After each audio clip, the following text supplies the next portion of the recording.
thank you all for joining us.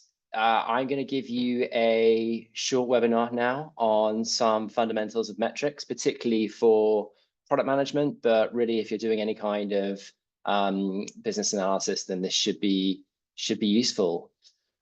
Before we get going, just a few housekeeping points. So firstly, this is being recorded. And we'll share it on our YouTube channel. We'll also send the recording and the links by email, so you don't need to worry about taking notes. You don't need to kind of worry if you have to leave early. It's all good. It's all saved somewhere. Please do stay on mute so that the other people can hear. And please, if you do have questions, then ask them in the chat, and I'll try and get round to as many as possible. So that's obviously one of the benefits of actually being here in person, is you get to ask lots of questions. Before I dive into the topic, I just wanted to give a quick shout out for Hustle Badger, which is the company that I run. So Hustle Badger is basically the support that you deserve as a tech leader. And we write super practical advice for people in the tech industry, particularly product managers, but also founders, marketers, and so on. That's all based on our experience as operators. We design it to help you accelerate your career, to get better jobs, to get promotions faster. And we make it immediately applicable so that you can use what you learn like the same day and get going straight away. And that's what we're all about. So what does that actually mean? If you go onto our website, you'll see we've got a bunch of courses. These are self-paced courses on our core topics. We have a large and ever-growing wiki and library of templates. So these are kind of very practical how-to playbooks and case studies, and then templates to get you started really quickly. And we also have a kind of very supportive community where you can connect with other peers and ask for advice and feedback on how to do things. This particular session that we're doing now, this webinar, is a kind of like a tiny preview or extract from our product analytics course. If you want to have a look at the course in more detail, then you can click on this link when we send out the details, or you can just look it up on the website. And we're basically covering the kind of the intro section, which is around sort of like principles underpinning ideal metrics and the foundations of quantitative analysis. And then the rest of the course goes through leading and lagging metrics in a lot more detail, common metrics and pirate metrics framework that important for tech businesses, how to choose success metrics, and estimating the impact a feature will have. So without that out the way, I will now crack on with the metrics fundamentals. What we're going to cover today is basically this. So these few things. So why are metrics important? What are the difference between events, metrics, and KPIs? What makes a good metric? Principles for working with metrics. What's the difference between leading and lagging metrics? How you use metrics for goal setting and why you might want to do that. What Northstar metrics are and how to think about those. And then how to think about metrics in terms of inputs, outputs, and models. So those are kind of all the foundations of a lot of quantitative analysis there. As I say, I'm just going to kind of like ramble through all of this in hopefully in an engaging and high energy way. Do please drop questions in the chat. I've got the chat open, so if I see you asking a question, then I will stop and answer it. And if we have to circle back, that's not a problem at all. We can kind of jump around a little bit. So firstly, why are metrics important? Nice little interactive test for you. What color is this spot? How would you describe the color of the spot? Just write it in the chat and we'll see what we get.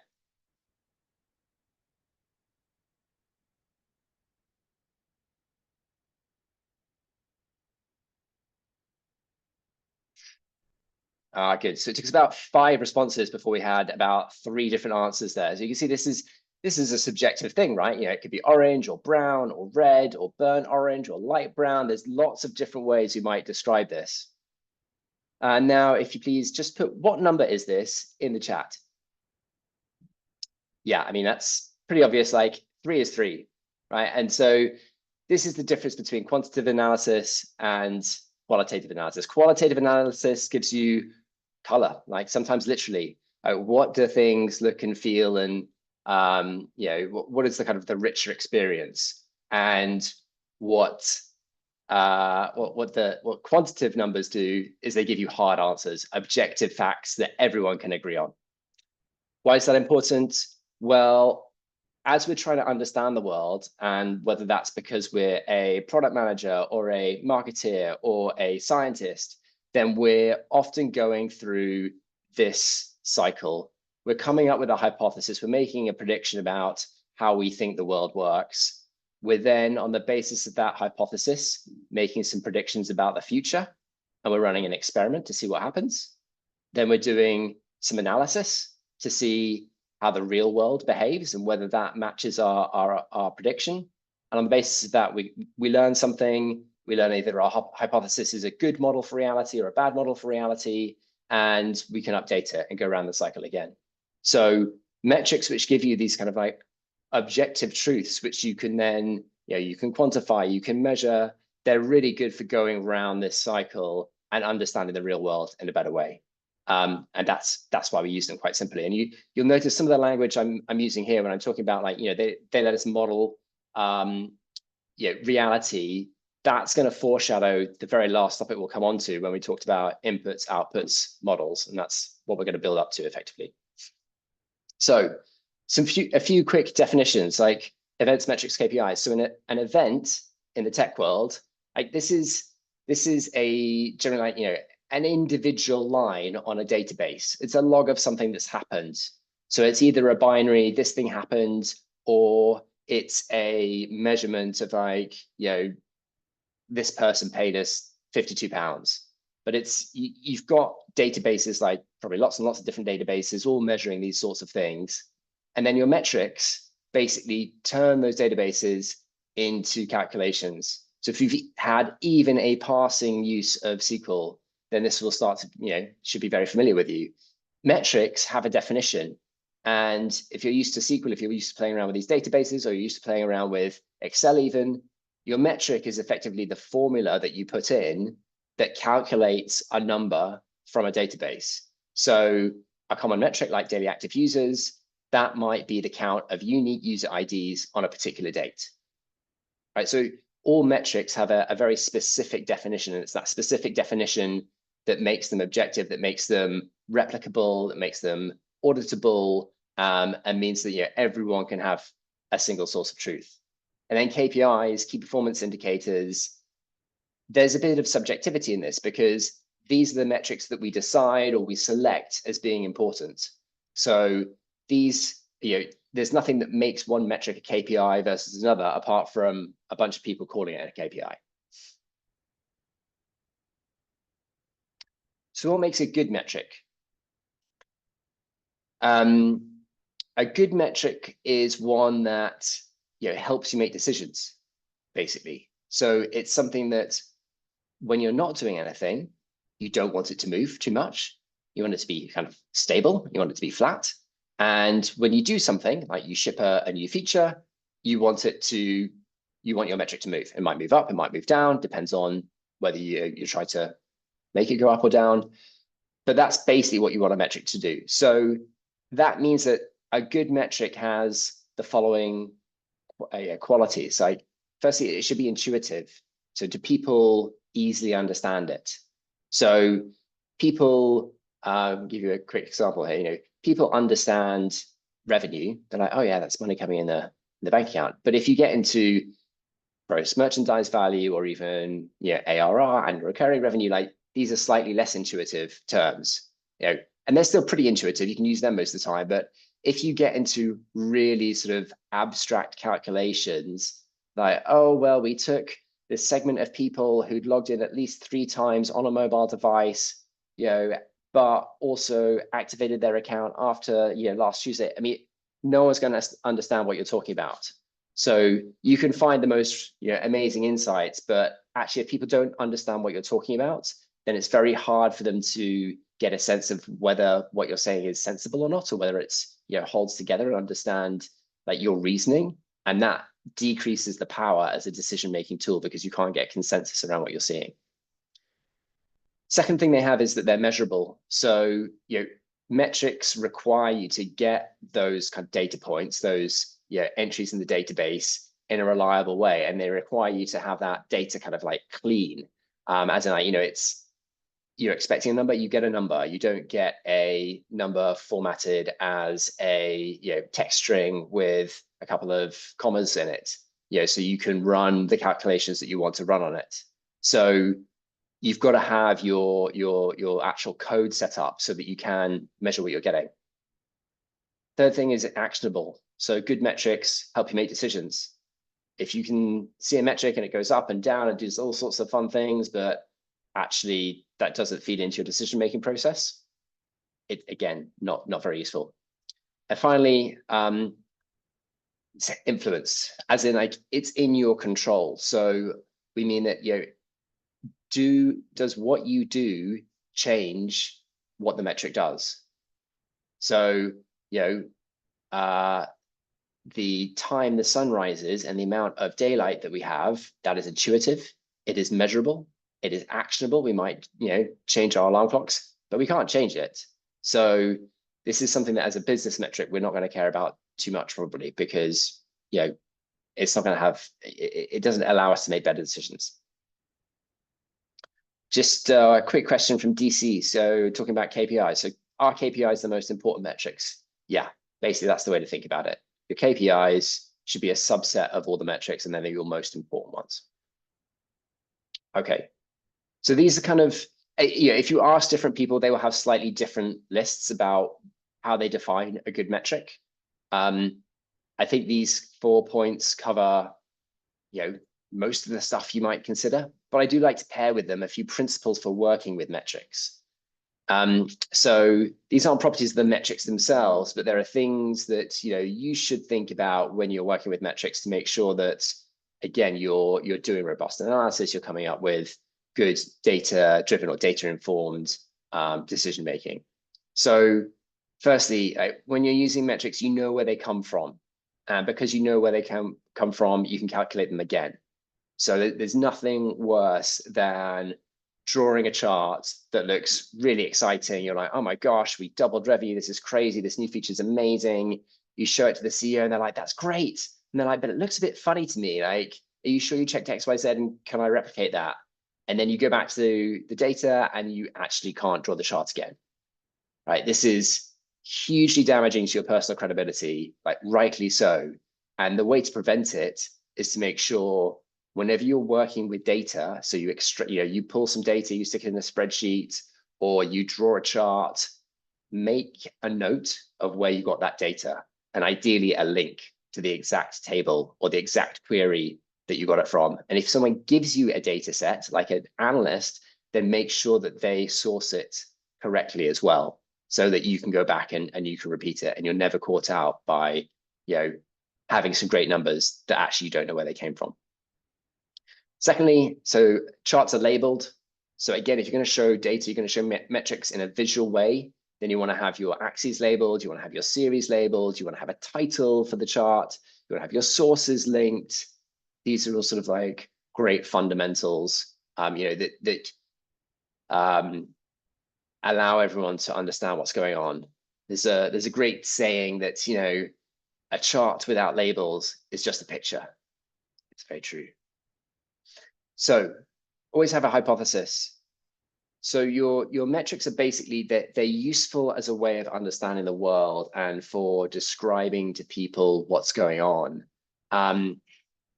But that description of what's going on is always underpinned by your own hypothesis of how things work. So if something changes, if one of your metrics moves, you should always have a hypothesis of why it's changed. Now, like, it might be a bit confusing. You might be like, oh, this wasn't what we expected to happen. Like, really, really quickly, you want to come up with an alternative hypothesis that you can test. Otherwise, it's incredibly dissatisfying to be showing people, being like, hey, these are the results. And they're like, that's not what we expected. What happened? You're like, oh, don't know. I mean, you can see where I'm going here. Like, by having a hypothesis, then you can say like, well, we're not quite sure, but maybe it's something to do with one of these three things. It kind of moves the conversation on. Again, it kind of like allows you to pull in other people's viewpoints. It makes you seem more credible as an individual. Fourth principle here is the comparative, or the definition is stable over time. So for a particular metric, you want to have a stable definition, so that if you look at a metric from last year and then compare it for this year, you're comparing like for like. The metric isn't moving because you've changed the definition, or you've changed the formula that you're using to calculate it. And often as companies grow, they will start to define their metrics in a data dictionary. And if you're getting confusion about, okay, when we say a customer's churn, what actually do we mean? When we're talking about retained customers, how do we actually define that? If you're coming up against those sorts of conversations in your organization, that's a really good signal that you might need to write a data dictionary. Data dictionary, it's very simple. It's a list or a spreadsheet, and it just says like, hey, for this term, we're going to give it this definition. You just like write out how you calculate it as precisely as possible. Brent is asking, would you expect statistical hypothesis testing to confirm the validity or the experiment of the experiment? Yeah, I mean, that's why you run tests, right? It's like, if you're running an A/B test or a statistical test, then generally you're coming up with a hypothesis and you're looking at results and you are confirming them or disproving them to, the statistical significance of the test that you're running. So we're not going to get into that kind of statistical testing in this session because this is metrics fundamentals, but happy to answer more questions at the end if that's helpful. Final principles here. Good is known. So metrics are useful when it's where you want them to be. So up is good, or down is good, or we must keep it within this kind of range. Now, that third one, we must keep it in this range, is generally the least useful because you can't optimize a metric towards a kind of a middle point. But often if you're looking at the health of systems, then they have these kind of Goldilocks zones that you want to stay in. So the Earth has a Goldilocks zone for temperature where we all can survive. You don't want to optimize that to the minimum or maximum. But in tech businesses, digital businesses, generally, if you're talking about user-facing metrics, you generally want them to go like up or down. Okay, so that was kind of principles for working with metrics, and it was properties of metrics. I'll just do a quick kind of check-in here. Does anyone have any questions around those things or want to add anything at this point?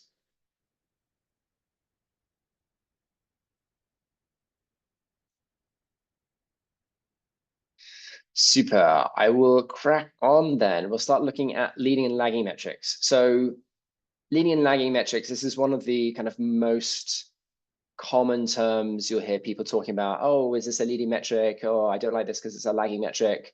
Okay, the first thing to understand is that these are not kind of hard and fast definitions. These are sort of like loose categories of metrics. And depending on who you're speaking to and what you're speaking about, the same metric could be considered leading by one person and lagging by another, or leading in one situation and lagging in another situation.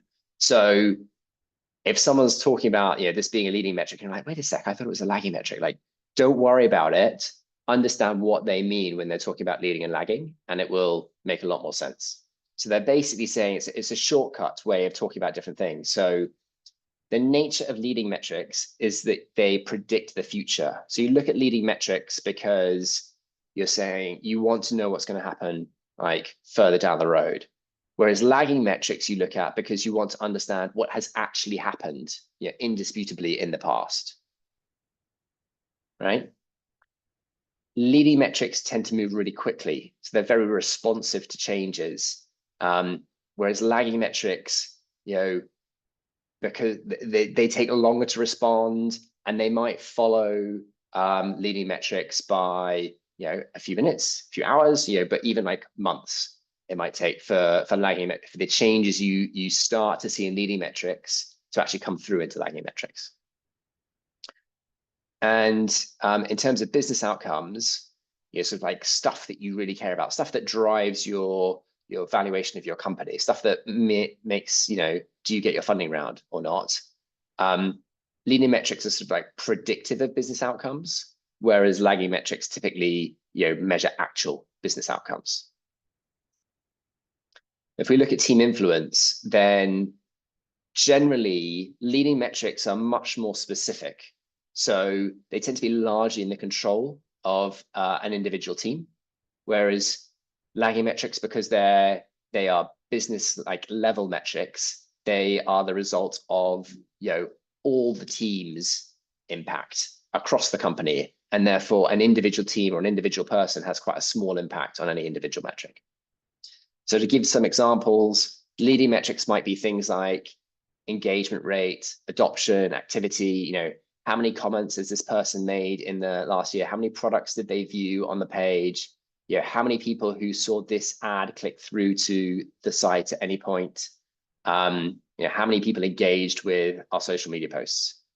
Your lagging metrics are the ones that appear in the P&L or the board deck or the investor presentation. So these are ones like revenue, profit, annual ARR, so annual recurring revenue, LTV, lifetime value, and things like this. They're kind of the big numbers, as it were. Does that all make sense? Another question from DC. What are the few top tactics you would suggest to build a metric-driven culture and an opinion-heavy environment? Yeah, great question, DC. So top tactics for building a metric-driven culture. It's like, firstly, just start writing down the metrics. Don't wait for people to ask you or wait for people to try and convince people that you need the metrics. Just start capturing them. So if you release something, right, go and see what metrics changed and then tell everyone about it. That's the first thing you can do, is just make the metrics visible. And then once you've got that in place, you can start kind of like, once you've started doing that kind of after the fact analysis, hey, you told us to build this thing, we went and built it, and this is what happened. Then you can start to move the kind of before we make a decision, we're going to look at the metrics. Because you can say like, look, you asked us to build this thing. Actually, that's going to take a couple of months. Last time we built something like this, we didn't see any impact. And given that 2 months of development time is actually going to cost us $200,000, maybe we want to think about this a little bit more. So you can start turning, once you've got that sort of body of evidence, you're saying like, hey, we can look at when we make decisions and what impact they have. Then you can start to make sensible predictions about what might happen. And particularly by putting that into business terms, into financial terms, that is usually a kind of a currency or a language that everyone cares about. CEOs care about, like, if you're going to spend lots of money building things that don't actually work. So that'd be my tip for that. Okay, goal setting. So another really kind of common thing people use metrics for is goal setting. Maybe you use OKRs or SMART goals or quarterly goals or QBRs or whatever it is. There's lots of different formats for these. Why do people do that? So goal setting is really, it's an application of metrics, right? Like, it tells you the direction. It's a really good way for leaders to communicate, hey, we want to go in that direction. So they can tell you what, not what you should be doing, but the results that you're looking for. It's really useful for pacing. So if you've got a target or a goal, it's a quarterly target or it's an annual target, you can see, okay, halfway through the year, are we halfway towards our goal? Are we on pace to hit our goal or not? Because if we're not, we're going to know that early. And because we know that early, we're still going to have time to course correct, try different things, and maybe we can catch up, or maybe we just get closer to our goal than if we didn't do anything. And what you want to avoid generally is, you have a goal, it takes you a long time to get there, and you don't know whether you've made it or not until you actually get there. So, you don't want to set a goal for 6 months' time, and actually the only indication you have of whether you're going to hit that goal is like after 6 months. This is not how to do pacing. Okay. Third reason, accountability. So when you say, oh, we want to build the best app the world's ever seen, we're going to build the best AI chatbot, it's going to be amazing. Great. Setting a quantitative goal makes everyone very accountable, because it makes it very objective whether you reached that goal or not. Did you deliver on that vision? But again, it's often used, complementary to a qualitative goal or a qualitative vision, a description about what you want to do. But having a hard number, that's something that happens or it doesn't happen. And so it drives accountability. And the fourth big reason is decision making. So when you've set your direction, you've got a kind of firm measure of where you're going. Every decision you make can then be taken through the lens of like, okay, well, is this actually going to help us hit our metric or not? I.e., is it going to help us get to our goal or not? Now, lots of people have different frameworks for goals. By far the best, and one of the simplest ways I found of setting goals is this format. So I want to move metric from baseline to target by deadline. Okay, so what does that look like? I want to increase, conversion rate from the product page to the checkout page from 3% to 5% by March 31st. Okay, why is this really kind of powerful? Your metric is as we said, that's the definition. So you want to insert in there the definition of what you are going to measure, because that is going to keep everyone consistent and everyone aligned on what you're actually talking about as the measure of success. Having the baseline means that, to put the baseline in, you've actually got to be able to measure this. So it's a check that you haven't set a metric that actually you're going to figure out in a couple of weeks' time you can't measure. And just like the number of teams I've asked them to come up with OKRs and they said, oh, we're going to measure this thing. I'm like, great, what's the baseline? And then a week later they come back and they're like, oh yeah, actually we don't have any tracking or any way of measuring that. I'm like, good, well, I'm glad we figured that out now. Otherwise, again, halfway through the quarter, I'd be going crazy because you couldn't tell me what the pacing was. So that's why the baseline is really important. It also means that you can then set a very concrete target. So you're not going to say, oh, I'm going to increase conversion rate, which on its own is a bit vague, 10%. I'm like, okay, 10% from what? Like from today, from last year? I mean, it's just really clear when you use this kind of baseline target pairing. And deadline, again, just makes it a little bit more specific by making it very clear about when do you want to get to this goal. Northstar metrics are moving rapidly on here. Again, if you have questions, drop them in the chat. Northstar metrics often used sort of, in goal setting or kind of like those kinds of contexts, but have a bit more of a specific definition, I guess. So the way I think about it is perhaps a bit more visual, so it makes it easier. So if I think about what do businesses do? Businesses create value for their users, and then they kind of capture some of that value for the company, and that's how they make their money. But they still have to kind of obviously like getting free tickets to Taylor Swift, that's amazing. If Taylor Swift charges you $100, like, okay, fine, you'll pay her money and you'll still have a great time, right? So this is what it's all about. The more value you can create for users, the more that you can kind of like tax them, or you can more value you can capture as a business and still leave everyone having a great time. So what Northstar metrics do then is they effectively measure this value to users. So, value to users is often quite difficult to quantify, and it's often like not financial. So, but by measuring or defining your North Star and having a sense of like, well, what's a good indicator of how much value we're delivering to users, it keeps you focused on maximizing value to your users and not letting this bit, the kind of the middle bit, the value you're extracting, get too big to the point where actually you're going to get disrupted. People are going to switch to a competitor because you're not leaving them with enough value overall. So that's also the reason why you're not going to use a financial number. Like if you're using revenue or GMV, you're measuring this value captured by the company. You're not measuring the value captured by the users.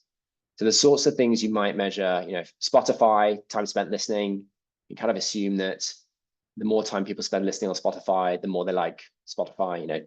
Airbnb, nights booked, the more nights people book with us, probably the more value we're delivering to the platform. These sorts of things. So you're generally looking at metrics which measure for the whole product, not a little part of it, like for the whole product, how much value is delivered to users. That's again like how I think about it. Just gonna dive in a couple of questions. So Isabella, what can we do if the operational areas don't measure, so the company doesn't have a lot of baselines? Yeah, so if you are on a tech team, so if you're a product manager, an engineer, well, you can start sticking the tracking in so that you start measuring those baselines.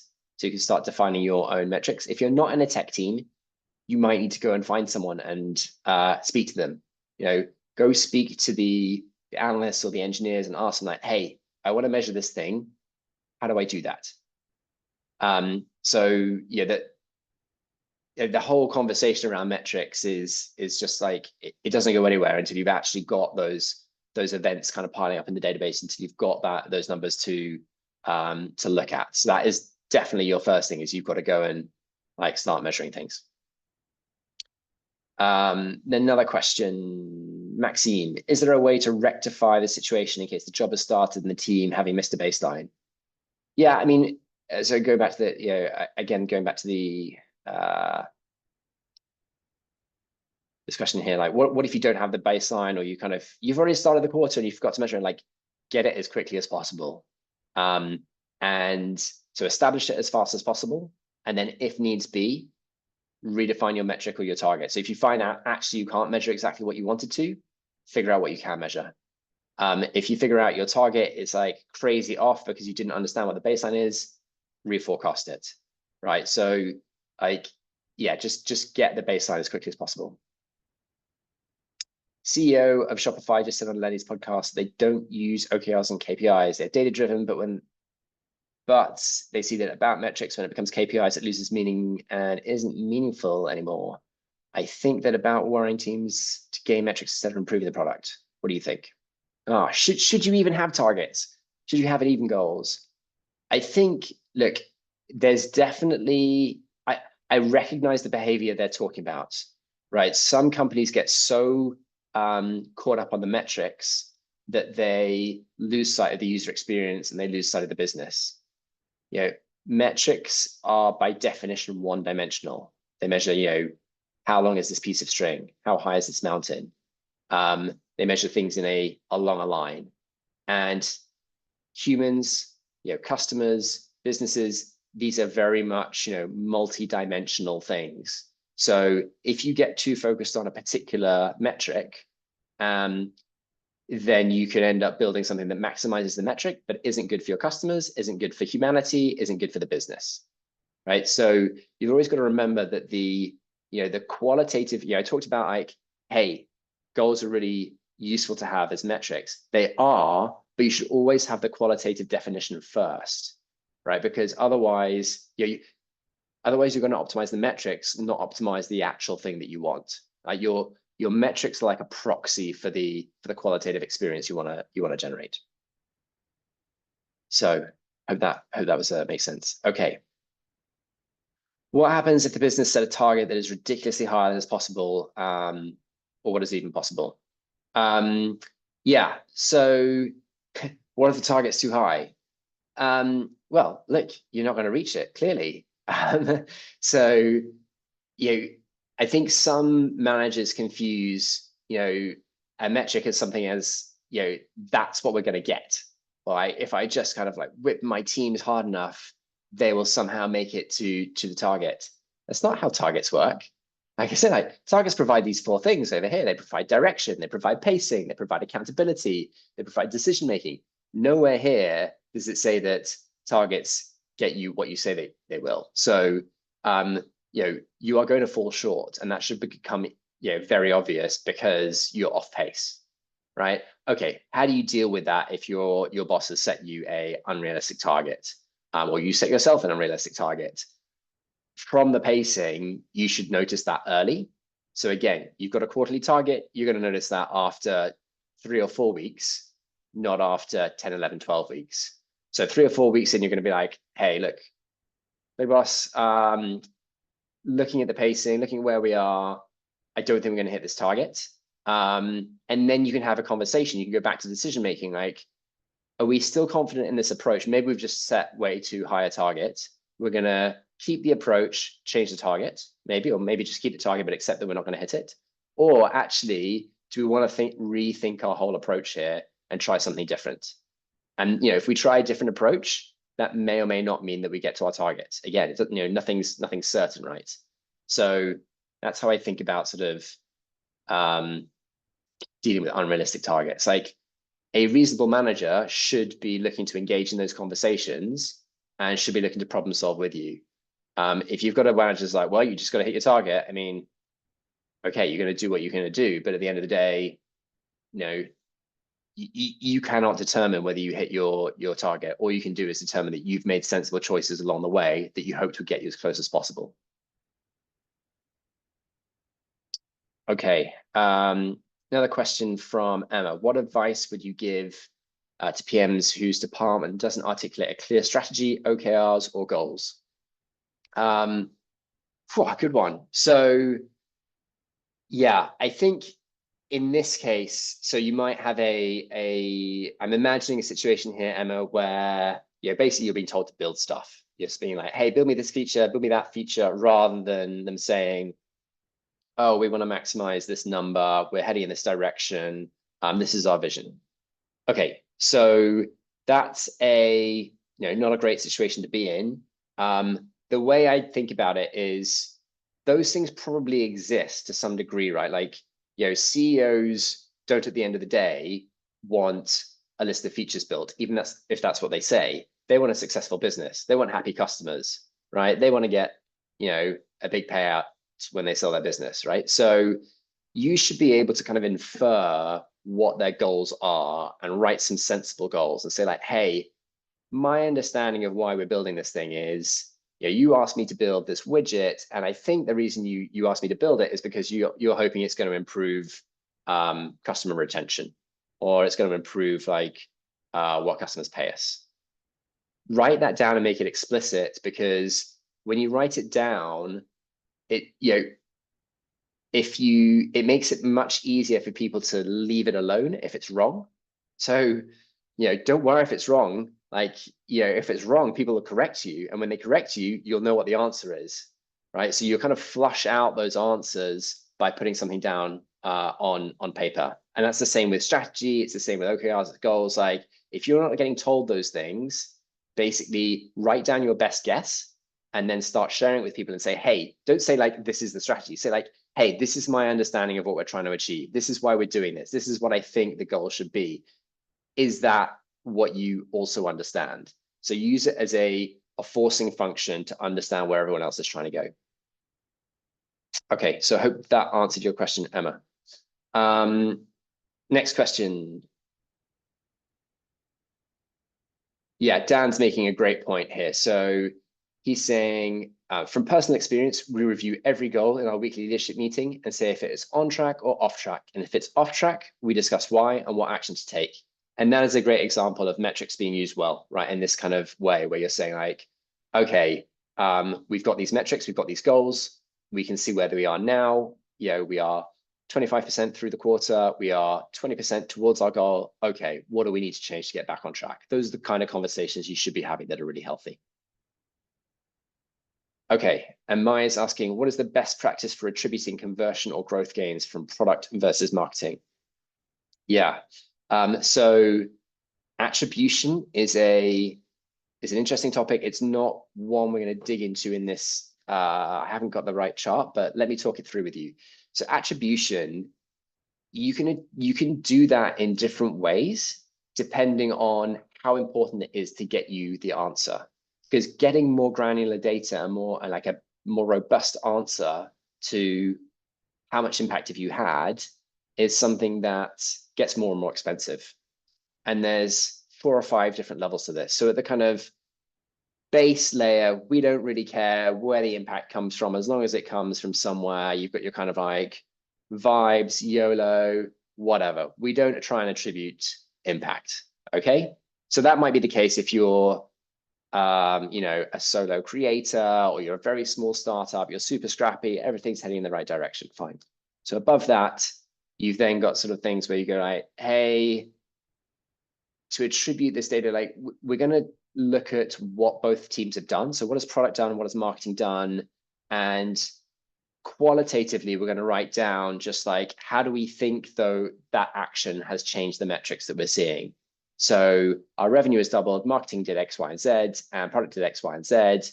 And we're just going to have a bit of a discussion about which of those levers we think was most impactful. Okay, so you're not having any data there, but you're starting to understand the mechanics a bit. The next step up is you're actually going to put metrics behind those things and say you're going to start quantifying those actions and say, okay, like what marketing actually did was they spent 30 grand on this kind of advert. They got X number of click-throughs. We know that drove X number of people to the website.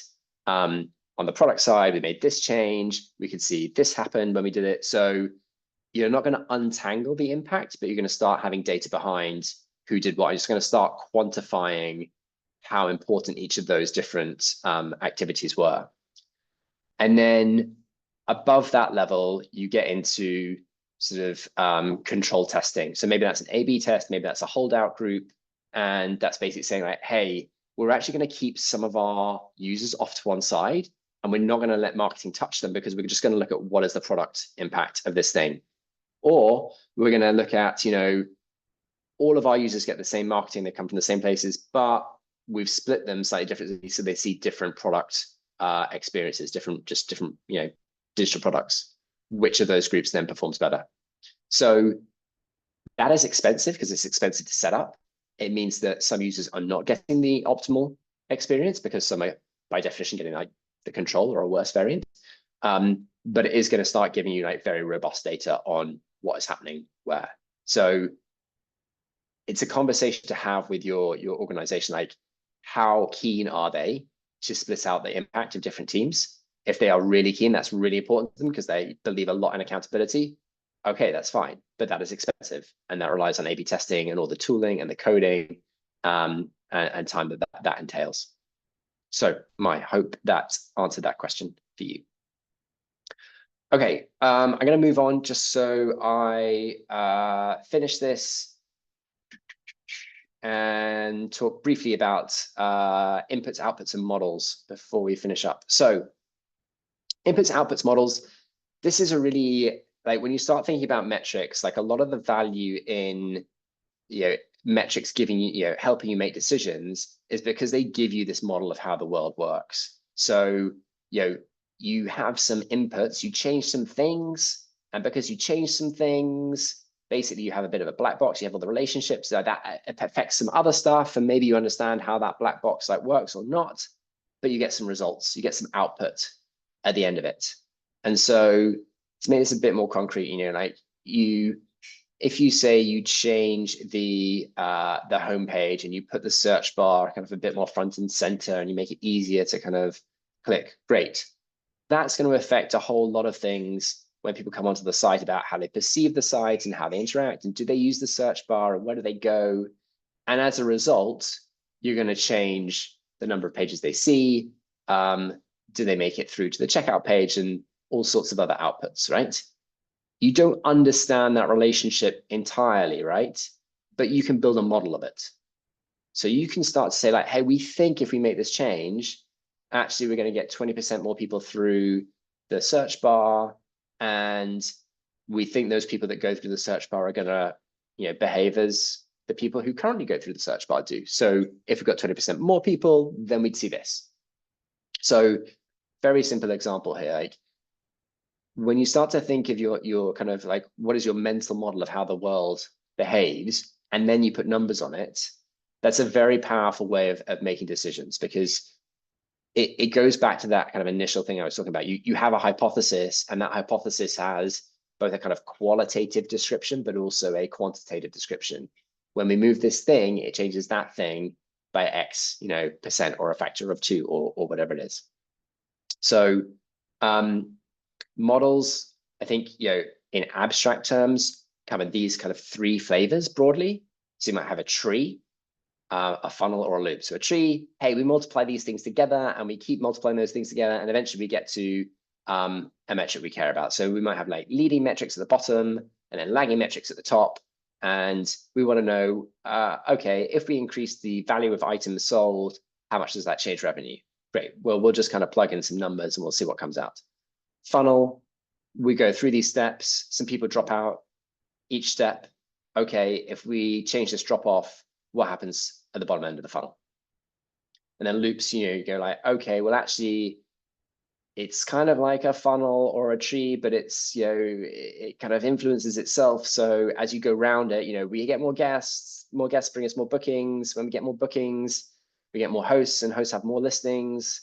Great. So then we go around, and then we've got more choice on the site, and that brings in more guests. Great. It goes round and round. So then you're looking at like, okay, well, if we run this for, X iterations, if we know what happens in 1 month, fine. Then what happens if we run this for 6 months? How's that going to change things? That's what you're looking at. If that's all a bit abstract, when I talk about models, I mean, I'm probably talking about a spreadsheet. Unless you've got some data scientist going to make some fancy thing for you. But yeah, you're going to look at a spreadsheet, your inputs, those are the yellow boxes. These are numbers you're going to put in and say like, hey, we're going to change the number of visitors landing on this page. We already know this. And the formulas, this is kind of your model. Hey, when we do this, we times this number by that number and the conversion rate, we assume that stays the same, great. And then we get X number of people out here. And it all flows through until you get your outputs. So building a model like this is a way of expressing your hypothesis of how the world works. It's a way of expressing your mental model of how the product works, like in numbers, like in a way that other people can really clearly like look at it and ask questions and challenge it and improve it. And there's this like brilliant quote, which I always come back to, like, all models are wrong, but some are useful. It's like, this isn't going to tell you exactly what's going to happen, but it's probably, if you build this, it's probably going to help you understand what might happen. And when you get slightly different results, you're going to be like, yeah, actually, this is where it went a little bit wrong. And maybe we can understand that a little bit better. So models like this, they're not good for telling you if features will work or predicting the precise impact of things, but they are very good for understanding how metrics interact, for improving your hypothesis, and for preventing like very obvious avoidable mistakes. Avoidable mistakes. What do I mean by that? Like, you're got this great idea for a really exciting feature and you're about to build it, and then you realize that actually only 10% of people are going to see this feature because it's hidden away on some menu. And it doesn't matter how cool it is. If only 10% of the user base sees it, then it's not really going to have a significant impact. Okay, so it prevents you from things like that. Okay, that was it on metrics. I'm going to start running through the questions now. So if you do have other questions, then drop them in. So DC is asking, is the flywheel the same as a loop? Yeah, as Susanna said, that's exactly the same thing. Rocio, what are some of your recommended example metrics designed for new products versus more mature products, which would help you make better and relevant decisions? Okay, well, for new products, the first thing that you generally want to understand is adoption. So just how many people are touching different parts of the experience. Is that, again, what is the user journey? As in, they come in, do they onboard in some way, create an account, and then they visit a few pages, and then do they make a transaction, or whatever is the main user journey? Can you understand how many people are getting through that journey? That's probably the first thing. And like, what are they doing as they go through that journey? Once you start to get some data around that, then you can start to get a bit more sophisticated about like, okay, actually, we realize that getting to this point is important, or people aren't getting to past this point. Great, what's going wrong? So you can look at it that way. Nils is asking, maybe you have some recommendations on workshop activities for metrics and goal setting workshops that worked well. Ooh, good question. So if you're looking for workshop activities for goal setting, we do have, so again, if you want kind of further reading, I would check out this course at the bargain price of £29 a month. You might also look at success metrics and so what we talk about, so there's a whole article on kind of picking success metrics, which also will be applicable for kind of picking goals. the way I think about it is this: your success metric, you typically want, for a product team anyway, you want a very responsive metric that is a great predictor of business impact, right? So you want something that's going to quickly tell you if you're on track to deliver business impact. And the best way of doing that is a correlation analysis, which is probably too difficult to talk you through by voiceover, but it is in that article if you go through to it. And it's just a way of seeing whether, this metric, leading metric, correlates with that kind of lagging metric. It's relatively simple to do. And then in terms of like setting the goal, this is the same as like, well, what numbers do we put into our impact model? If we build an impact model, how do we know what predictions to put in? So go back here. So we've got a baseline, like what do we put in for our target? There's a few different ways of doing this. So you can look back at past performance. Okay, how much impact did we have last quarter, the last period? When we released the last feature, what happened then? Okay, that's one way of doing it. Another way of doing it is looking at like almost on a needs basis. Like if we needed to have a really significant impact, what would be a meaningful impact, or how much impact would we have to have for this feature to pay for itself? And then you work it back and say, okay, well, it's going to take 2 months to build. That's going to cost us $200,000. Great. So actually, we need to see an uplift of 3 to 5%. Otherwise, it's not worth it. Right? You set your goal that way. The other way you can look at it is by looking at cohorts and saying, okay, our average conversion rate is 3%, but for our power users, we see that our conversion rate is 8%.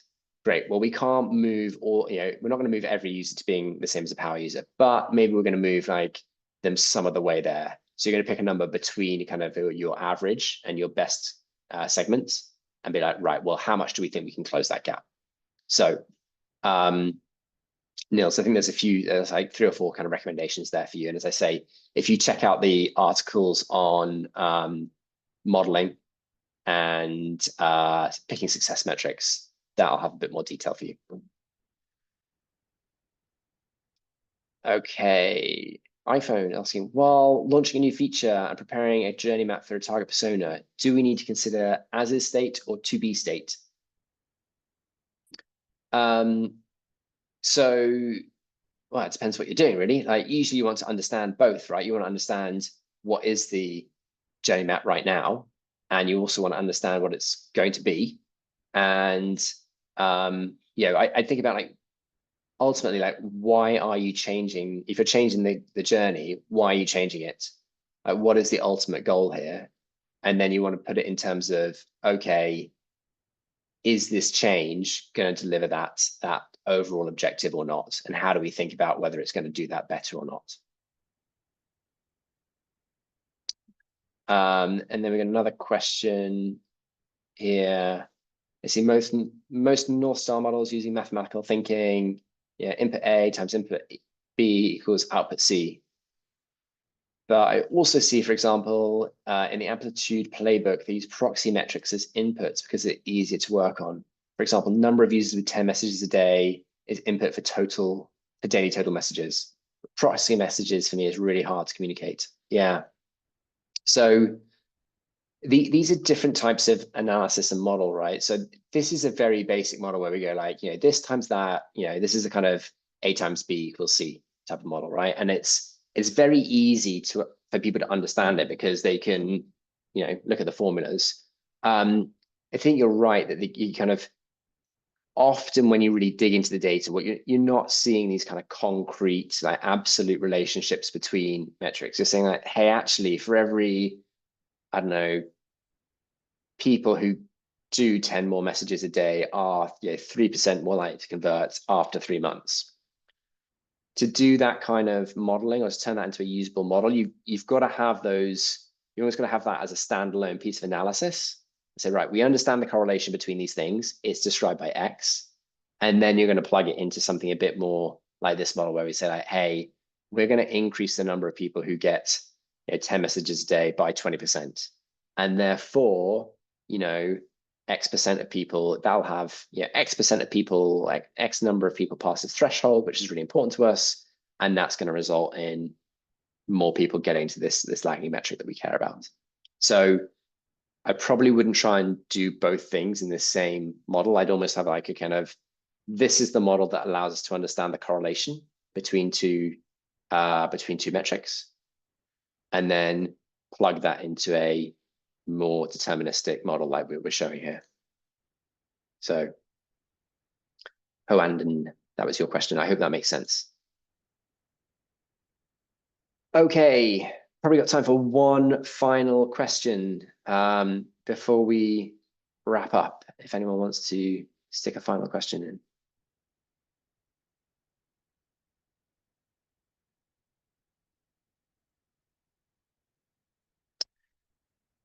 Okay, Will, is the course relevant for e-commerce businesses? You bet it is.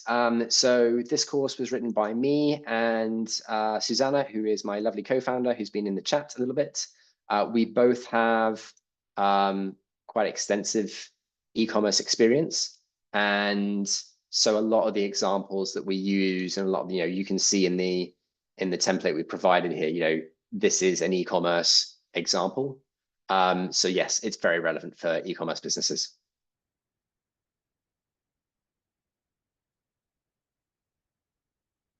Okay, I'm going to wrap up there. I did see one final question about Northstar metrics. I'm afraid you're going to have to watch the recording.